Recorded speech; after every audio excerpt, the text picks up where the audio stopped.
Bonjour à toutes et à tous, soyez les bienvenus sur le plateau d'Etc., votre rendez-vous mensuel pour décrypter l'actualité juridique et patrimoniale. On va parler aujourd'hui de succession, de répartition de biens communs dans un couple, de liquidation de société, puisque le partage, ça fait partie de votre quotidien, du quotidien de nos termes. Alors autant ça peut se dérouler parfois de manière sereine, autant il peut aussi exister des probabilités de désaccord, parfois même de désentente entre les indivisaires, ce qui complique évidemment singulièrement l'obtention d'un accord. On en parlera donc autant dans nos rubriques immobilier qu'affaires. Le notaire face aux opérations de partage, c'est donc le thème de ce 9e numéro d'Etc. Nous aurons aussi notre cours d'histoire tout à l'heure. Etc. On commence maintenant en famille.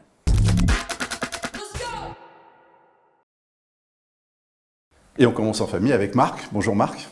Bonjour Stéphane. Soyez le bienvenu. Mathilde, bonjour. Bonjour. Soyez les bienvenus. Alors, on commence par la définition du partage, puisque c'est le thème de l'émission, Mathilde. Oui, alors la notion de partage, elle est indissociable de la notion d'indivision. Et l'indivision, c'est la situation juridique par laquelle plusieurs personnes détiennent des droits de même nature sur un ou plusieurs biens. Pour le dire plus simplement, c'est les co-indivisaires détiennent ensemble un bien. Et quel que soit le mode d'acquisition de l'indivision, les règles qui s'appliquent sont les règles générales prévues aux articles 815 et suivants du Code civil. Parmi ces articles, on a l'article 815 du Code civil qui nous dit que nul ne peut être contraint à demeurer dans l'indivision et que tout co-indivisaire peut provoquer le partage à tout moment. Donc, c'est-à-dire qu'un co-indivisaire peut décider de demander la répartition des biens en proportion de leur quote-part indivise. Et comment les co-indiviseurs peuvent procéder au partage alors ? Alors, le partage, il doit en principe être amiable. Et ce n'est que si le partage amiable n'aboutit pas qu'on ira vers le partage judiciaire. Le partage amiable, c'est un contrat qui n'est soumis à aucun formalisme, alors à part si le bien indivis est sujet aux publicités foncières, comme un bien immobilier. Ça, c'est l'article 835 alinéa 2 du Code civil qui nous le dit. Et donc, une fois qu'on sait qu'il n'y a pas de formalisme, le principe aussi, c'est celle de la liberté entre les parties sur la composition des lots, l'allotissement, l'estimation du bien. Mais ce qui est important, c'est que les co-indivisaires doivent se mettre d'accord ensemble à l'unanimité. Donc si l'unanimité donc est nécessaire, comment on parvient à réaliser ce partage ? Alors, eh bien, il est des cas où il y a des indivisaires qui s'opposent. Ça peut être bloqué. Voilà, mais c'est pas forcément le cas où les indivisaires s'opposent, où c'est le plus gênant. Parfois, c'est quand il y en a un qui ne répond pas aux sollicitations, c'est-à-dire le co-indivisaire qui serait taisant, on le considérerait donc comme défaillant. Et donc, l'article 837 du Code civil nous permet aux copartageants de mettre en demeure ce co-indivisaire taisant de se faire représenter dans les opérations de partage. Alors, il est majoritairement admis que cette représentation elle est judiciaire, puisque notamment, s'il ne répond pas dans les 3 mois de la mise en demeure, eh bien, on peut aller voir le juge pour qu'un mandataire soit nommé. Alors évidemment, cette pratique, c'est plutôt quand les partages sont plutôt simples. Ouais. Voilà. Et les pouvoirs du mandataire alors elles sont assez restreintes. C'est-à-dire que vraiment, on va nommer un mandataire pour le partage. Par exemple, un mandataire ne peut pas autoriser la vente du bien indivis. Donc l'indivisaire défaillant, il peut décider d'intervenir personnellement dans le partage. Alors non, puisque l'article 837 du Code civil précise bien que le co-indivisaire est dessaisi de ses prérogatives dans le partage. Et donc, s'il souhaite réintervenir, il faut soit que le juge prononce la fin de la mission du mandataire, ou alors que l'ensemble des co-indivisaires soient d'accord sur ce point. Et que peuvent faire les indivisaires dans l'hypothèse d'une opposition d'un ou de quelques-uns des copartageants alors ? Eh bien, on serait dans le cas où on ne parvient pas à avoir un partage amiable. Donc, on va passer au partage judiciaire. Et ça, c'est l'article 840 du Code civil qui le prévoit. Quand un indivisaire s'oppose ou quand ensemble ils ne parviennent pas à un partage ou quand ils n'arrivent pas à clôturer le partage, eh bien, on passe au partage judiciaire. Donc, il faut vraiment un préalable de partage amiable pour ensuite aboutir à un partage judiciaire. Et si la mésentente elle est telle que finalement les indiviseurs savent pertinemment qu'aucun partage amiable peut intervenir, est-ce qu'ils ont la possibilité de saisir le juge pour gagner du temps ? Non, vraiment, on l'a vu, les textes, c'est ce qu'ils nous disent. Il faut une tentative de partage amiable et c'est si elle n'aboutit pas qu'on ira sur un partage judiciaire. Et comment est-ce qu'on peut justifier finalement de l'existence d'une tentative de partage amiable? C'est vrai que c'est une question qui est un peu complexe. Alors déjà, ce qu'on sait, c'est que la Cour de cassation est venue nous dire que on ne peut pas apporter la preuve de démarche qui serait postérieure à la saisine du tribunal. Notamment, on a une cour d'appel de Montpellier qui est venue nous dire que le fait de ne pas avoir fait de démarche amiable n'est pas une fin de non-recevoir qu'on pourrait régulariser par la suite. Donc il faut une preuve. Voilà, donc il faut une preuve. Donc il faut une preuve que les copartageants ont activement recherché une solution amiable. Pour donner des exemples, par exemple, on pourrait retenir un procès-verbal de carence rédigé par un notaire qui atteste que les parties ont essayé d'avoir un partage amiable mais qu'ils n'y sont pas parvenus, des attestations, des courriers d'avocats ou de notaires. Par contre, à l'inverse, un simple projet de partage qui n'est pas daté, qui n'est pas signé, ou même une attestation immobilière, pareil, non datée, non signée, ou la simple preuve d'une réunion dans laquelle on aurait évoqué le partage, ça ne suffira pas à prouver... Une réunion chez le notaire, ça vaut pas? Non. D'accord. Comment ça se déroule ensuite, la procédure de partage judiciaire Alors déjà, il faut saisir le juge. Donc on va saisir le tribunal judiciaire. Le tribunal compétent, c'est celui du lieu de situation du bien. Et à partir de là, le juge, il peut décider de nommer un notaire. Et là, le notaire, il va avoir une posture un peu particulière. Pas comme d'habitude, en tout cas. Voilà, c'est-à-dire qu'il n'est pas là, il n'agit pas pour le compte de ses clients, mais il va agir comme le bras droit du juge en tant qu'expert en droit. Donc il va évaluer les charges, il va évaluer les forces de la succession et il va tenter de proposer une répartition. Pour le dire autrement, il va rédiger une liquidation partage. Dans le cas précis, ça ne reste pas soumis à la volonté des parties? Non, ça ne reste pas soumis à la volonté des parties. En fait, on va proposer cette liquidation partage aux parties. Et donc, à partir de là, soit elles l'acceptent et dans ce cas-là, elles vont signer l'acte de partage. Le juge va donc constater la clôture du partage judiciaire, ou alors les parties... Ça persiste, le désaccord persiste. Le désaccord persiste. Le notaire va rédiger un procès verbal dans lequel il va reprendre les arguments de chacune des parties. Et c'est le juge qui statue. Qui va statuer en fonction de ça. Alors, le juge, parfois, il va pas pouvoir non plus aboutir à un partage en nature. Par exemple, s'il y a un manque de financement de la part d'un co-indivisaire. Et dans ce cas-là, il peut décider de vendre par adjudication le bien et répartir le prix de vente entre les co-indivisaires. Merci Marc, je vous ai pas oublié. Question, la procédure de partage judiciaire, est-ce qu'elle pourrait se heurter à l'inertie d'un indiviseur? Autrement dit, est-ce qu'il existe l'équivalent de l'article 837 du Code civil? Alors, absolument. Le Code civil, en son article 841-1, prévoit la possibilité pour un co-indivisaire, un copartageant, de mettre en demeure un indivisaire défaillant, c'est-à-dire qui est inerte, de se faire représenter ou de solliciter du juge la désignation d'un mandataire. Et assez naturellement, ce mandataire de l'article 841-1 du Code civil aura les mêmes pouvoirs que le mandataire désigné sur le fondement de l'article 837, ce que Mathilde nous a présenté juste à l'instant. Donc lui, il a le pouvoir de signer un partage amiable? La réponse est incertaine. Prenons cet exemple. Un mandataire a été désigné sur le fondement de l'article 841-1. Avec l'autorisation judiciaire, une autorisation judiciaire envisage de participer, de représenter l'indivisaire défaillant à une procédure de partage amiable. Alors, en réalité, ce mandataire doit préserver les intérêts de l'indivisaire défaillant, mais en s'astreignant au respect d'un principe de neutralité. Et en tout état de cause, il ne peut pas engager l'indivisaire s'il n'a pas de mandat express conféré par ce dernier. Concrètement, que peut faire ou pas faire le mandataire de l'article 841-1 du Code civil? Alors, il est à peu près certain que ce mandataire pourrait soulever un risque de fraude, faire des dires juridiques objectifs, peut-être relever l'acquisition d'une prescription ou invoquer la possibilité d'un partage en nature. En revanche, il ne serait pas en droit de demander ou de solliciter une attribution préférentielle. Pour en revenir à la question initiale, la réponse, comme je le disais tout à l'heure, est incertaine. Certains considèrent que le mandataire peut signer le partage amiable sans réserve. D'autres considèrent que cela pourrait être envisagé à la condition que ce partage amiable soit ensuite autorisé par le juge. Et nous allons plutôt nous joindre à une troisième thèse qui consiste à émettre les plus grandes réserves quant à cette possibilité pour le mandataire de l'article 841-1. Comment sont déterminés les droits de chacun dans le partage et surtout, est-ce que le partage doit parvenir finalement à un résultat qui est strictement équivalent? Alors, le partage doit être égal. C'est-à-dire que les indivisaires doivent recevoir des biens, des valeurs qui sont équivalents à leur quote-part dans l'indivision. Après avoir déterminé ces quotes-parts, il faudra établir un compte d'indivision.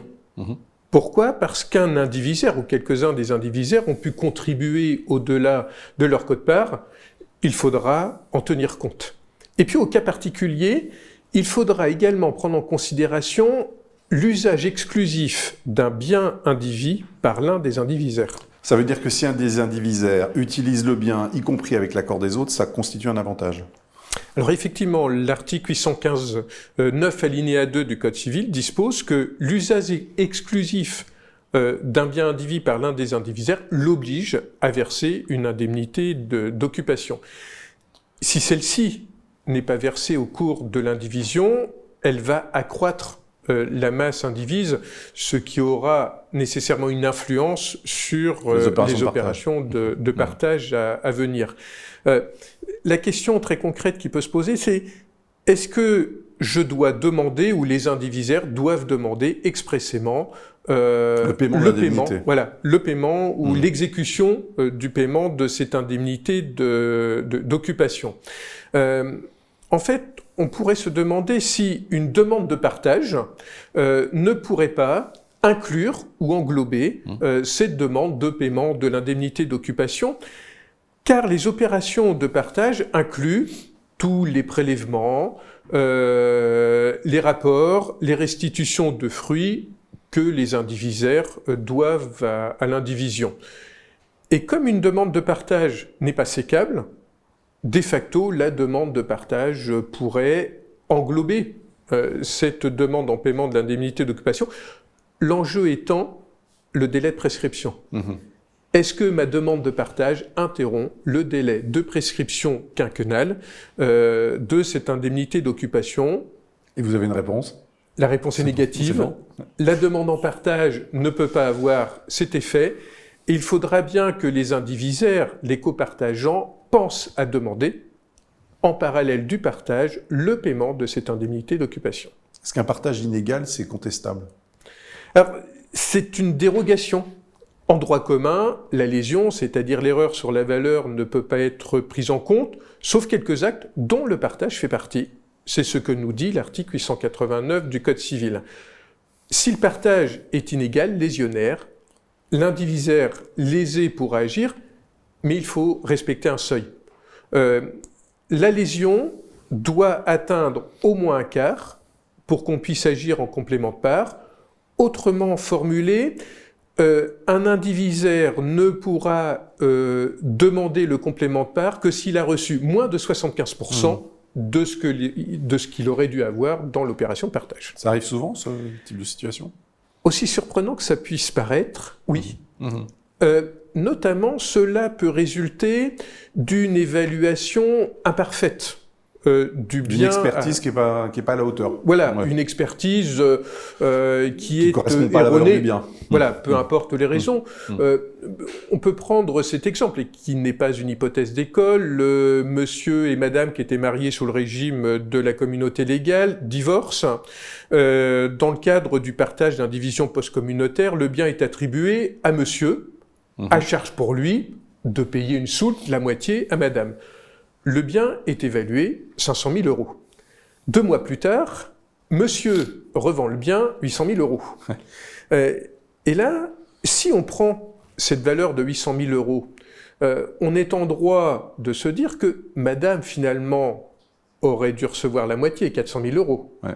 Elle n'a reçu que 250. Elle a reçu moins de 75% de ce qu'elle aurait dû avoir. Elle pourrait agir en complément de part, à la condition de prouver qu'au moment du partage, la valeur du bien, la valeur vénale du bien, était bien de 800 000 €. D'accord. Dans cette hypothèse, est-ce que l'action en complément de part, c'est la seule action? Au cas particulier, si monsieur savait, au moment du partage, qu'il pourrait revendre le bien 800 000 €, on peut craindre une remise en cause intégrale du partage, soit sur le fondement du manquement à l'obligation précontractuelle d'information, soit sur le fondement du dol, c'est-à-dire l'erreur provoquée par le mensonge. Et en dehors de la mauvaise foi, donc, est-ce que des indivisaires peuvent se mettre d'accord sur un partage qui n'est pas égal? Oui et non. Ouais. L'action en complément de part, la protection de l'indivisaire est d'ordre public. Mais il ne s'agit que d'un ordre public de protection. C'est-à-dire que la personne protégée peut y renoncer. C'est d'ailleurs prévu à l'article 890, mais cette disposition prévoit que la renonciation ne peut intervenir que postérieurement au partage. Et à ce titre, on constate avec une certaine surprise que certaines formules sont intitulées partage transactionnel. C'est-à-dire, dans le partage même, les indivisaires renoncent à l'action en complément de part. Cette clause est réputée non écrite. Bon, si on essaie de conclure cette séquence alors sur le partage. On pourrait constater que ces quelques propos sont loin d'épuiser tous les questionnements que la matière pourrait soulever. Elle est complexe, hein, cette matière. Matière complexe, au-delà des aspects juridiques, car on a une question d'évaluation de la masse à partager, l'établissement du compte d'indivision, qui se fonde souvent sur un mécanisme de dette de valeur, et puis, comme ça a été dit au tout début, des opérations qui s'inscrivent assez régulièrement dans un contexte conflictuel. Et puis pour le notaire, et Mathilde l'expliquait fort bien tout à l'heure, dans le cadre d'un partage judiciaire, il est souvent contre nature pour le notaire d'agir en tant qu'auxiliaire de justice et non pas en tant que notaire. Merci pour cette conclusion. Merci Marc. Vous revenez nous voir tout à l'heure, Mathilde, pour les questions. Anaïs et Nicolas vont nous rejoindre dans un instant.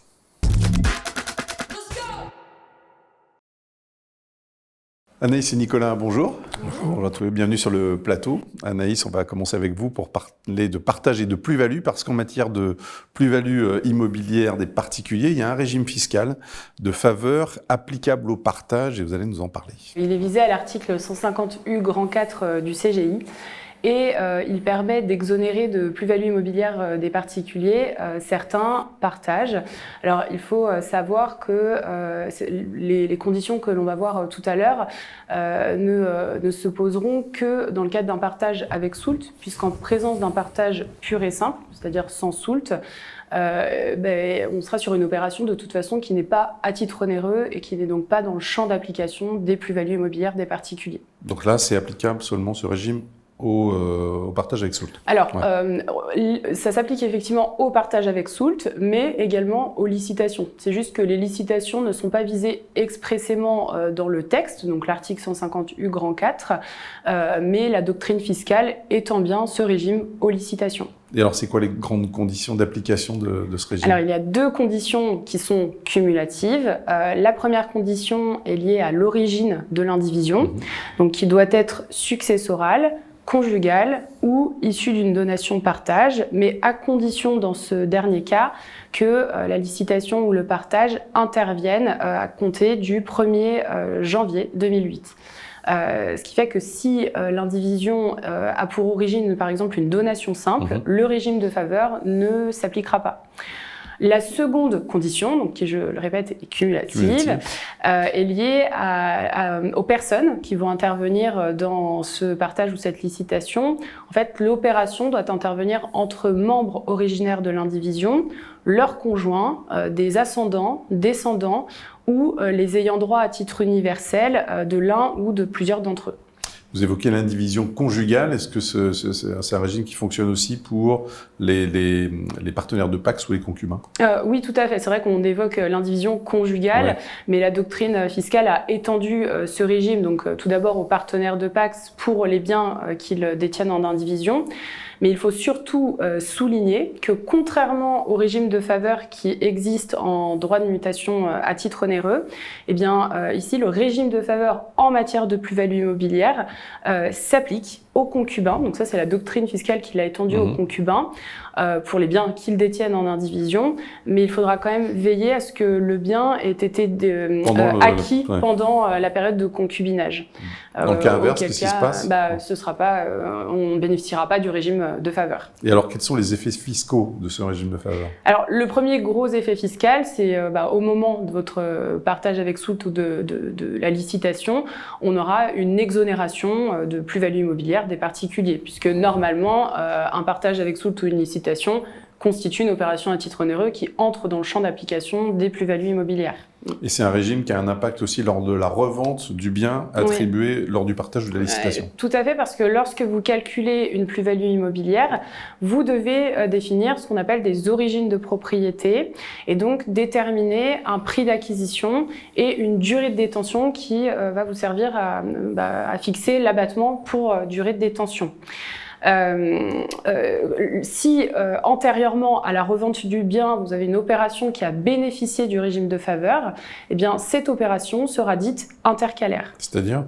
Alors, le côté intercalaire, c'est que le partage ou la licitation ne constitueront pas des origines de propriété et donc théoriquement, en fait, dans le calcul de la plus-value, le cédant sera réputé être propriétaire du bien depuis l'origine. Donc là, il y a des avantages que dans le cas d'une revente de bien immobilier?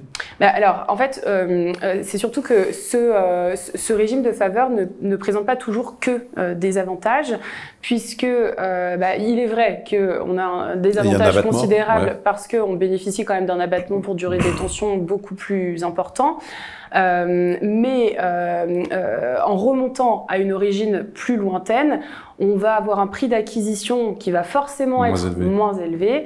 Enfin, forcément, en tout cas très souvent moins élevé puisqu'on est sur des années antérieures. Et donc, moins votre prix d'acquisition est élevé, plus votre plus-value sera importante. Donc parfois, c'est pas si avantageux qu'on le pense. Voilà, il peut arriver effectivement que dans certains cas, ce ne soit pas si avantageux qu'on ne le pense. Merci beaucoup Anaïs. L'immobilier maintenant avec Nicolas.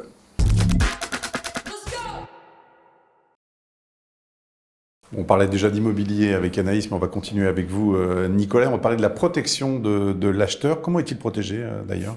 Alors, l'acheteur, il est protégé à travers, par exemple, l'application de l'article L271-1 du Code de la construction et de l'habitation, qui vise en fait à le protéger contre ce qu'on appelle un achat d'impulsion, en lui permettant de se rétracter d'un avant-contrat qu'il a déjà signé, ou encore en lui offrant un délai de réflexion sur la base d'un projet d'acte. Il y a également l'article L271-4, toujours du même code, du Code de la construction et de l'habitation, qui lui a pour objet d'informer l'acheteur sur l'état du bien qu'il achète, essentiellement autour de considérations d'ordre sanitaire, environnemental. Et comment ça se fait, cette information? Alors cette information, ça se fait via la production par le vendeur du fameux dossier de diagnostic lui-même, un gros dossier qui est en fait lui-même une addition d'une pluralité de diagnostics. On va entendre parler du constat des risques d'exposition au plomb, de data relatifs à la présence de termites, enfin toute une série de documents qui ont pour seul but d'informer l'acheteur sur l'état du bien qu'il achète. Donc en tout cas, l'acheteur, là, immobilier, il est protégé dans les deux cas. Là, il est protégé effectivement dans les deux cas. Et il faut bien voir que ces textes trouvent leur place dans un titre 7 du Code de la construction et de l'habitation qui est intitulé « Protection de l'acquéreur immobilier ». De sorte que quand on fait le lien avec les opérations de partage, on se dit il n'y a pas vraiment lieu de se poser la question à propos de ces protections. C'est pas tout à fait si simple que ça, parce que depuis la promulgation de ces textes, la doctrine s'est interrogée sur le champ d'application de ceux-ci, et notamment sur la question du point de savoir s'il n'y avait pas d'autres actes qui devaient ouvrir cette protection, que ce soit par exemple l'échange, éventuellement les dations en paiement, et pourquoi pas les partages. Et précisément d'ailleurs en matière de partage, il y a une autre question qui revient souvent en pratique, qui tourne autour du point de savoir si ces différents diagnostics vont s'appliquer en matière de cession de droits indivis. Et là, la réponse, elle n'est pas très simple. On va prendre deux hypothèses peut-être, si vous voulez bien, la vente d'abord. Oui, d'accord. Oui, effectivement, parce qu'en matière de cession de droits indivis, il y a une foultitude de situations. Donc, on peut évoquer effectivement deux situations. Une très simple en matière de vente. Imaginons qu'on a un frère et une sœur qui sont en indivision sur un appartement. Hein, le frère, pour X raisons, souhaite céder ses droits indivis à une tierce personne. Alors, si on se penche un petit peu du côté des règles de protection, la première question, c'est de se dire qu'en est-il de la loi SRU.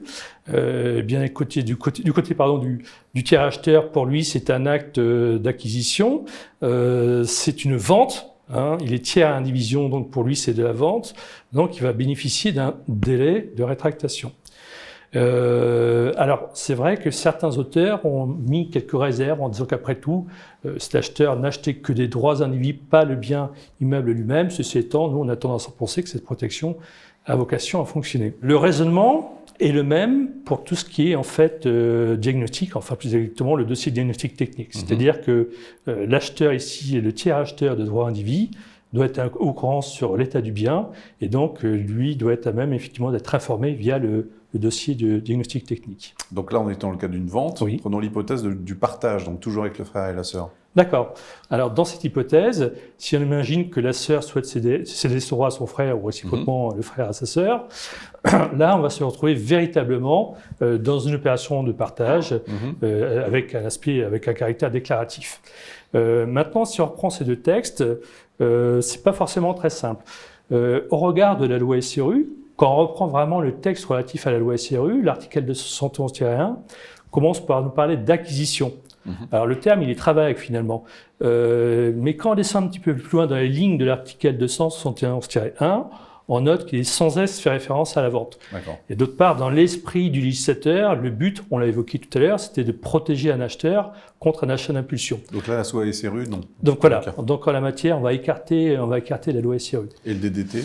Alors pour le DDT, lui, si on reprend le texte, théoriquement, les choses seraient encore plus simples parce que le DDT a été conçu comme ayant vocation à être fourni à l'occasion d'une promesse de vente ou à défaut d'une telle promesse, de l'acte de vente. Donc là, a priori, les choses sont claires. Donc ça voudrait dire finalement que le DDT ne va pas s'appliquer dans cette situation. Donc on pourrait se dire que les diagnostics ne sont pas nécessaires. Oui. Ceci étant, en fait, on a eu une circulaire qui est tombée en mai 2005 qui est venue nous dire finalement que l'état des risques prévu à l'article L125-25 du Code de l'environnement avait vocation à s'appliquer non seulement à la vente, mais à des actes assimilés, comme justement les partages successoraux. Mais ça a été critiqué quand même, cette circulaire. Ça a été critiqué en doctrine. Ouais. C'est-à-dire qu'il y a des auteurs qui ont remis en cause cette lecture du texte. Ceci étant, nous, on a tendance à penser que cette protection a vocation à jouer. Oui. Merci beaucoup. Merci Nicolas, merci Anaïs. Merci, c'était très précis pour l'un et l'autre. On va maintenant retrouver notre cours d'histoire.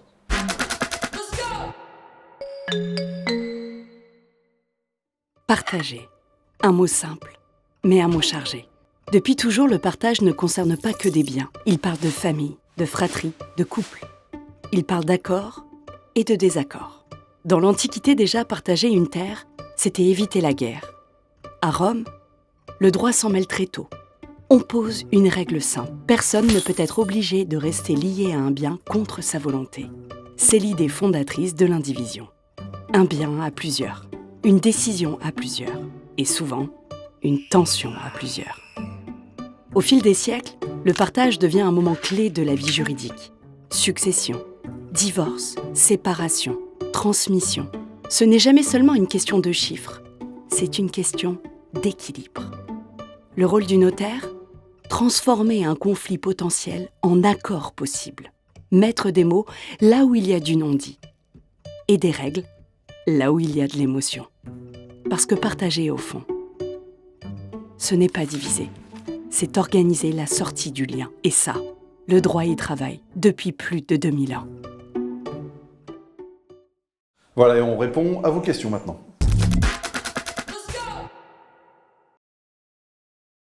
Et c'est le retour de Mathilde. Bonjour Mathilde. Oui, rebonjour. Et Audrey, qui dans un instant nous parlera des formations directrices de Coform. Bonjour Audrey et bienvenue. Bonjour Stéphane, merci. Mathilde, première question qui nous est parvenue. La procédure de partage en cas de désaccord n'est-elle pas soumise à un régime spécifique dans l'hypothèse d'une procédure de divorce ?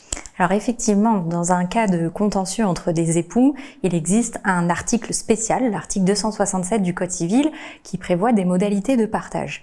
Et donc la question qu'on se pose, c'est est-ce que, en cas de désaccord entre des époux, on doit forcément passer par la procédure prévue par cet article, ou est-ce que les époux pourraient choisir d'appliquer le régime général de l'indivision qu'on a vu tout à l'heure aux articles 815 et suivants. Prenons un exemple.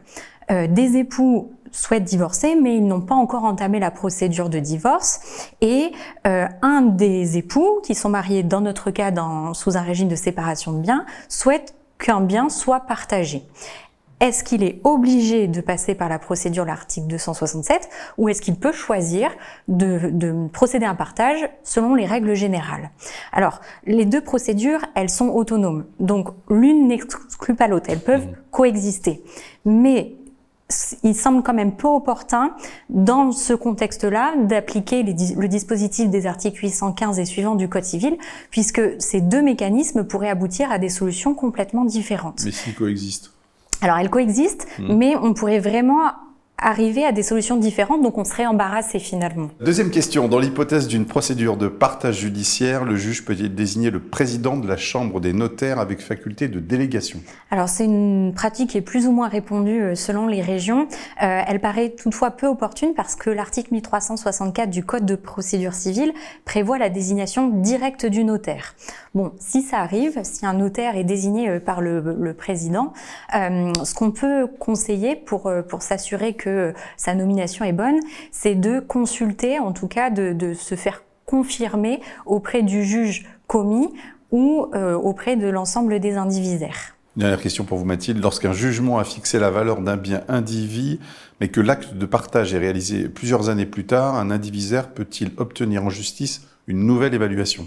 Alors, la Cour de cassation, dans un premier temps, nous a dit oui, dans un arrêt de la première chambre civile du 24 octobre 1972.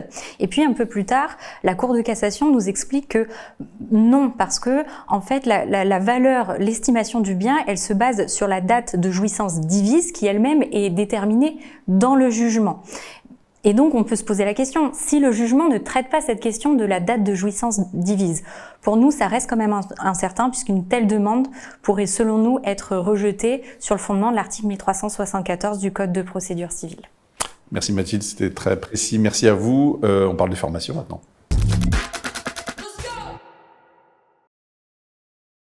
Et Audrey, la parole est à vous. Merci. Parce qu'il y a un programme dense, hein. Oui, j'ai fait un listing un petit peu étoffé. Donc, zoom sur l'agenda de Coforme avec un mois de mars qui s'annonce très très dense. Plusieurs formations importantes arrivent à grands pas, formations pour lesquelles il nous reste encore quelques places. Commençons avec le 12 mars, qui est une journée clé avec pas moins de 4 formations dispensées en parallèle. Formations en présentiel comme en distanciel. Parlons d'abord de la formation en visioconférence sur la vente d'immeubles face à la modalité temporelle, un sujet très concret, souvent sous-estimé, qui interroge directement la sécurisation des actes dans le temps. Pour les 3 autres formations en présentiel, voici ce qu'on peut retenir. Le 12 mars toujours à Nantes, une journée complète sera dédiée à comment éviter les pièges des servitudes. Formation très opérationnelle en 20 questions pour mieux anticiper les contentieux. Le même jour, direction Nevers pour une formation consacrée à la fiscalité de la location meublée, un sujet brûlant dans un contexte réglementaire mouvant. Et à Rennes, une journée consacrée aux créances conjugales, leur typologie, leur régime juridique et surtout leur liquidation, un point souvent délicat en pratique notariale. La semaine suivante, le 17 mars, 2 nouveaux rendez-vous. À Angers, une journée complète sur les excursions du bail commercial. Et en visioconférence, une formation essentielle sur le rôle du notaire dans l'établissement de la filiation d'un enfant, un sujet à forts enjeux humains autant que juridiques. Vous l'avez compris, toutes ces formations sont à retrouver sur coforme.fr. Date, programme, inscription. Le calendrier évolue régulièrement, alors n'hésitez pas à aller jeter un œil. Merci beaucoup, merci pour ce programme. Merci à vous de nous avoir suivis, merci à tous ceux qui sont succédés sur ce plateau pour ce 9e épisode d'Etc. On se retrouve très bientôt pour un nouveau numéro consacré aux notaires et aux contrats de location. À bientôt, au revoir.